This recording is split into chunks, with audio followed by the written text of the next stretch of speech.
क्या हो अगर आपकी उम्र 39 साल हो, लेकिन आपके शरीर के हर सेल, हर अंग की उम्र सिर्फ 25 साल की हो? क्या ये मुमकिन है? एक फिटनेस कोच जरीना मानायांकुआ का तो यही दावा है।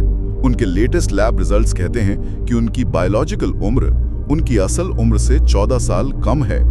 कोई जादुई गोली नहीं, कोई महंगी मशीन नहीं, सिर्फ 3 साधारण खाने की आदतें। आज हम इन दावों की गहराई से पड़ताल करेंगे और देखेंगे कि क्या विज्ञान उनका समर्थन करता है। डाइट मामा के इस नए एपिसोड में आपका स्वागत है, जो अल्पना श्रीधरानी के गाइडेंस में तैयार किया गया है। आज का हमारा मिशन सिर्फ इन 3 सीक्रेट्स को जानना नहीं है, बल्कि ये समझना है कि ये हमारे शरीर के अंदर काम कैसे करते हैं। जरीना का जो अनुभव है वो एक केस स्टडी की तरह है और हम इसके पीछे के विज्ञान को परत दर परत खोलेंगे ताकि हम ये जान सकें कि इसमें हमारे लिए क्या सबक छिपा है। ये सिर्फ क्या खाना है की बात नहीं है, ये क्यों खाना है इसकी गहरी समझ के बारे में है। तो चलिए इस पड़ताल को शुरू करते हैं। पहला स्तंभ जो जरीना ने बताया है वो है फैटी रेड फिश, मतलब वसा वाली लाल मछली। ये सुनने में तो बहुत हेल्दी लगता है, लेकिन ये कोई नई बात तो नहीं है। हम सालों से सुनते आ रहे हैं कि मछली सेहत के लिए अच्छी है। इसमें ऐसा क्या खास है? ये बहुत जरूरी सवाल है, क्योंकि यहीं पर सारी गहराई छिपी है।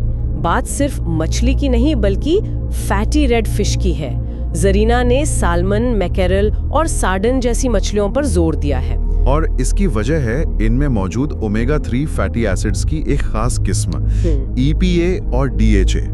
ये वो सुपरस्टार कंपाउंड्स हैं जो हमारे शरीर के लिए बहुत जरूरी हैं। EPA और DHA, हाँ, ये शब्द सुने तो है, लेकिन ज्यादातर लोग शायद इनका मतलब नहीं समझते। क्या हम इसे थोड़ा और आसान बना सकते हैं? ये हमारे शरीर में जाकर आखिर करते क्या हैं? बिल्कुल, इसे ऐसे समझिए, हमारे शरीर में लाखों करोड़ों सेल्स हैं, है ना? हाँ। और हर सेल के बाहर एक झिल्ली या मेम्ब्रेन होती है। जी, वो उस सेल का गेटकीपर है। DHA इस मेम्ब्रेन को लचीला बनाए रखने में मदद करता है ताकि पोषक तत्व आसानी से अंदर बाहर आ जा सके। और EPA वो शरीर की सूजन मतलब इन्फ्लेमेशन को कंट्रोल करने वाला एक पावरफुल एजेंट है। उम्र बढ़ने की प्रक्रिया का एक बहुत बड़ा कारण है शरीर में धीरे धीरे बढ़ने वाली क्रॉनिक इन्फ्लेमेशन। EPA सीधे उसी जड़ पर काम करता है। अच्छा, मतलब ये सिर्फ दिल या दिमाग के लिए नहीं है, ये तो बिल्कुल सेल्यूलर लेवल पर। बिल्कुल, ये सेल्यूलर लेवल पर शरीर की मरम्मत और सुरक्षा का काम कर रहा है। लेकिन एक सवाल और है, कई लोग मछली में मर्क्यूरी को लेकर भी चिंतित रहते हैं। क्या सैल्मन और टूना जैसी बड़ी मछलियां खाना सबके लिए सुरक्षित है? ये एक जायज चिंता है और इसीलिए जरीना की लिस्ट में सार्डीन जैसी छोटी मछलियां भी शामिल हैं।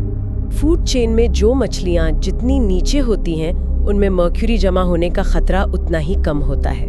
और यहाँ अल्पना जी का विश्लेषण हमें एक बहुत ही संतुलित नजरिया देता है।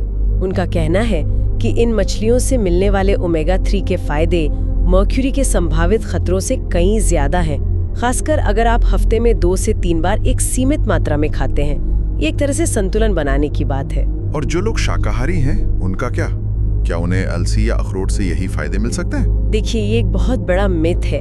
पौधों से मिलने वाला ओमेगा 3 कहलाता है ALA, यानी अल्फा लिनोलेनिक एसिड। हमारे शरीर को इस ALA को पहले EPA और DHA में बदलना पड़ता है, और ये जो प्रक्रिया है ये बहुत ही अक्षम है, इनएफिशिएंट है। सिर्फ 5% से भी कम ALA इस्तेमाल करने लायक EPA का DHA में बदल पाता है। तो फायदे तो हैं, पर फैटी फिश के बराबर नहीं हो सकते। तो पहला सबक साफ है, सीधे स्रोत से EPA और DHA लेना, जो शरीर की अंदरूनी सूजन से लड़कर उम्र बढ़ने की प्रक्रिया को धीमा कर सकता है। ये जानकारी वाकई आंखें खोलने वाली है। अगर ये कनेक्शन समझना आपके लिए भी फायदेमंद रहा हो तो इस वीडियो को एक लाइक जरूर दें, ताकि हमें पता चले कि इस गहरी चर्चा में आप हमारे साथ हैं। चलिए अब समुद्र से निकलकर खेतों की ओर आते हैं। जरीना का दूसरा सीक्रेट है अपनी प्लेट को एक इंद्रधनुष बनाएं। ये सुनने में एक कहावत जैसा लगता है, क्या इसका कोई वैज्ञानिक आधार भी है? ये सिर्फ एक कहावत नहीं बल्कि न्यूट्रिशन साइंस का एक बहुत शक्तिशाली सिद्धांत है। जब हम कहते हैं इंद्रधनुष, तो हमारा मतलब सिर्फ देखने में सुंदर प्लेट से नहीं है। हर रंग एक अलग तरह के फाइटोन्यूट्रिएंट का संकेत देता है। फाइटोन्यूट्रिएंट? हाँ, फाइटो का मतलब है पौधा। ये वो कंपाउंड है जो पौधे खुद को सूरज की हानिकारक किरणों, कीड़ों और बीमारियों से बचाने के लिए बनाते हैं। और जब हम उन पौधों को खाते हैं तो वो सुरक्षा हमें मिल जाती है। अरे वाह, ये तो बहुत दिलचस्प है। मतलब हम पौधों का डिफेंस सिस्टम एक तरह से उधार ले रहे हैं। कुछ उदाहरण दे सकती हैं, जैसे लाल, हरे या बैंगनी रंग का क्या मतलब हुआ? जरूर। जैसे टमाटर का जो लाल रंग है वो लाइकोपीन से आता है। ये एक शक्तिशाली एंटीऑक्सीडेंट है। पालक और केल का गहरा हरा रंग ल्यूटीन और ज़ैक्सैंथिन से आता है, जो हमारी आंखों के स्वास्थ्य के लिए किसी वरदान से कम नहीं है। और जामुन या बैंगनी पत्ता गोभी का बैंगनी रंग एंथोसियानिन से आता है, जो सीधे हमारे दिमागी स्वास्थ्य और याददाश्त से जुड़ा है। तो ये इंद्रधनुष असल में आपके शरीर के अलग-अलग सिस्टम्स के लिए एक टारगेटेड न्यूट्रिशन प्लान है। वाह, मैंने कभी इस तरह से नहीं सोचा था। मैं तो हमेशा सोचता था कि सारी हरी सब्जियां एक जैसी ही होती हैं, लेकिन ये जानना कि हर रंग का एक खास मकसद है, ये बिल्कुल एक नया दृष्टिकोण है। जरीना ने इसके साथ नट्स यानी मेवों का भी जिक्र किया है।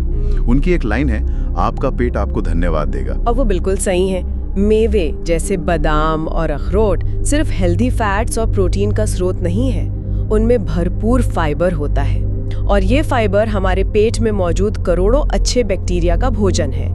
इसे हम प्रीबायोटिक कहते हैं। अच्छा। और इस पूरी तस्वीर को समझने में अल्पना जी का नजरिया वाकई बहुत मदद करता है।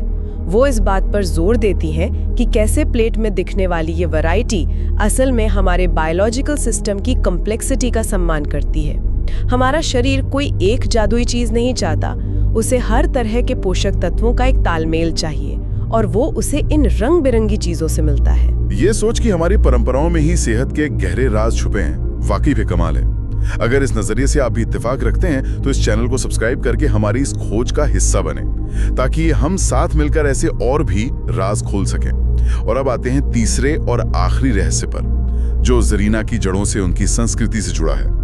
ये है प्रोबायोटिक्स। प्रोबायोटिक्स आज एक बहुत बड़ा ट्रेंड बन चुका है, लेकिन जैसा आपने कहा, ये जरीना के लिए कोई नई चीज नहीं है, ये उनकी विरासत का हिस्सा है। प्रोबायोटिक्स का मतलब है जीवित अच्छे बैक्टीरिया।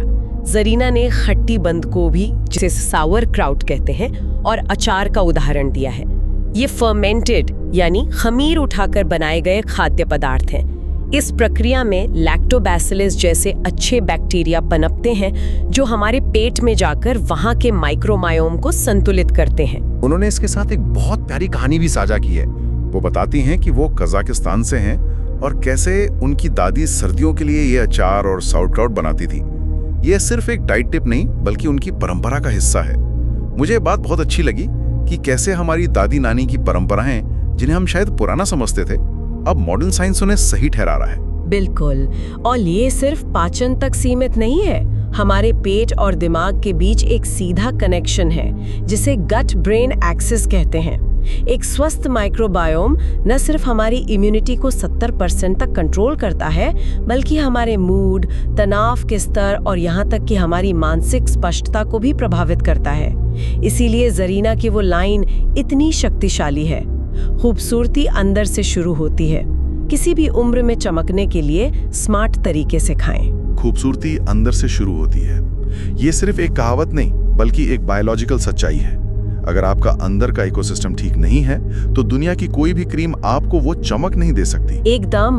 और अल्पना जी ने इसी मुद्दे पर खास जोर देते हुए कहा है कि यह हमें याद दिलाता है कि स्वास्थ्य को टुकड़ों में नहीं देखा जा सकता है। पेट का स्वास्थ्य, मानसिक स्वास्थ्य, त्वचा का स्वास्थ्य, ये सब आपस में गहराई से जुड़े हुए हैं। जब हम फर्मेंटेड फूड्स खाते हैं तो हम सिर्फ एक अंग को नहीं, बल्कि पूरे सिस्टम को पोषण दे रहे होते हैं। तो इन सब का क्या मतलब निकालें? क्या सिर्फ फैटी फिश, रंग बिरंगी सब्जियां और प्रोबायोटिक्स खाकर हम अपनी उम्र को 14 साल पीछे धकेल सकते हैं? क्या ये इतना आसान है? ये एक बहुत जरूरी सवाल है, क्योंकि इसका जवाब नहीं है। ये समझना बहुत जरूरी है कि ये एक पूरी जीवन शैली का नतीजा है, कोई जादुई फॉर्मूला नहीं। जरीना ने अपने पोस्ट में सिर्फ डाइट की बात नहीं की है, उन्होंने रोजाना 8000 कदम चलने और हर रात 8 घंटे की गहरी नींद लेने पर उतना ही जोर दिया है। अच्छा। ये एक तिकड़ी है, पोषण, मूवमेंट और आराम। ओमेगा 3 सूजन कम करते हैं, फाइटोन्यूट्रिएंट्स कोशिकाओं की रक्षा करते हैं, प्रोबायोटिक्स पेट को दुरुस्त रखते हैं। लेकिन अगर आप पर्याप्त नींद नहीं ले रहे हैं तो आपका शरीर मरम्मत नहीं कर पाएगा। अगर आप दिन भर बैठे रहते हैं तो मेटाबॉलिज्म धीमा पड़ जाएगा। ये तीनों चीजें मिलकर एक दूसरे के प्रभाव को कई गुना बढ़ा देती हैं। बिल्कुल, ये एक सिनर्जी की तरह है। कोई एक चीज हीरो नहीं है, पूरी टीम हीरो है। और एक और जरूरी बात जो हमें अपने सुनने वालों को स्पष्ट करनी चाहिए, ये सारी जानकारी एक व्यक्ति के अनुभव और एक सोशल मीडिया पोस्ट पर आधारित है। इसे किसी भी हाल में एक डॉक्टर की मेडिकल सलाह का विकल्प नहीं माना जाना चाहिए। आपने बिल्कुल सही कहा। इसका उद्देश्य प्रेरणा लेना है, आंख बंद करके नकल करना नहीं। हर किसी का शरीर अलग होता है, उसकी जरूरतें अलग होती हैं। किसी भी बड़े डाइट या लाइफस्टाइल बदलाव से पहले किसी मेडिकल प्रोफेशनल या सर्टिफाइड न्यूट्रिशनिस्ट से सलाह लेना हमेशा सबसे सुरक्षित और सही तरीका है।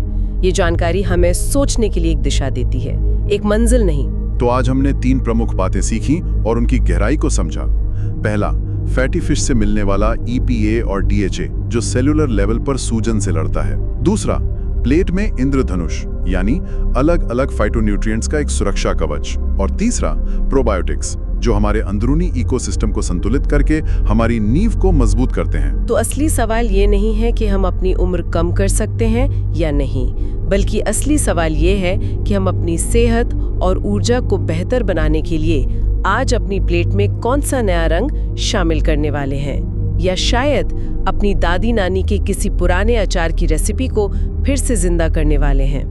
ये वाकई सोचने वाली बात है।